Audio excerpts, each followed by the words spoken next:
বাবা পটল, এদিকে চাল, এইসব দিয়ে আজকে কি রান্না করবে মামনি? রোজই তো মাছ ভাত ডাল এই সব কিছু খাস। আজকে পটল দিয়ে গোবিন্দভোগ চালের পোলাও বানিয়ে দেবো। একটু ঘি দিলাম প্রথমে কড়ায়, কাজু কিশমিশ গুলো ভেজে তুলে নেবো ঘিয়ে। গোবিন্দভোগ চালটা প্রথমে ভালো করে ধুয়ে বেশ খানিকক্ষণ ভিজিয়ে রেখেছিলাম। তারপর ওটা জল ঝরাতে দিয়েছিলাম, জল ঝরিয়ে নিয়ে রেখে দিয়েছিলাম। এবার ওইটা ঘিয়ে ভেজে নিচ্ছি।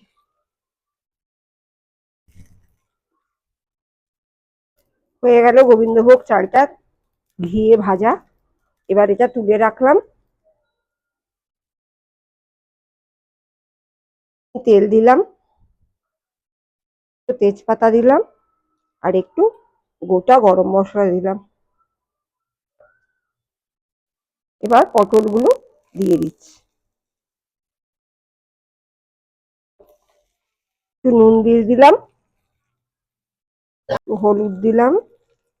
এবার পটলটা ভালো করে একটু ভেজে নেব। 1 চামচ আদা বাটা, একটা কাঁচা লঙ্কা, 1.5 চামচ জিরের গুঁড়ো, গোলমরিচের গুঁড়ো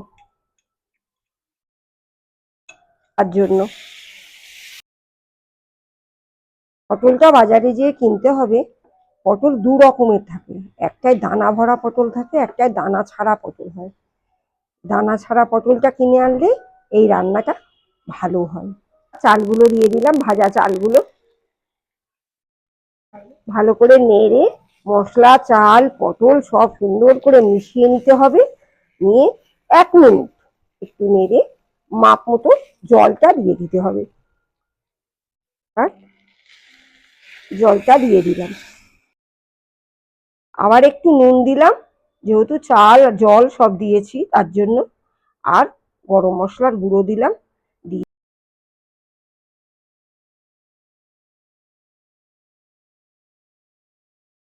এবার ঢাকাটা খুললাম, ভালো করে নাড়লাম। জলটা একদম টেনে নিয়েছে, রান্নাটাও কমপ্লিট হয়ে গেছে। দেখো এবার পটল পোলাও রেডি। এবার শুধু গরম গরম খাও।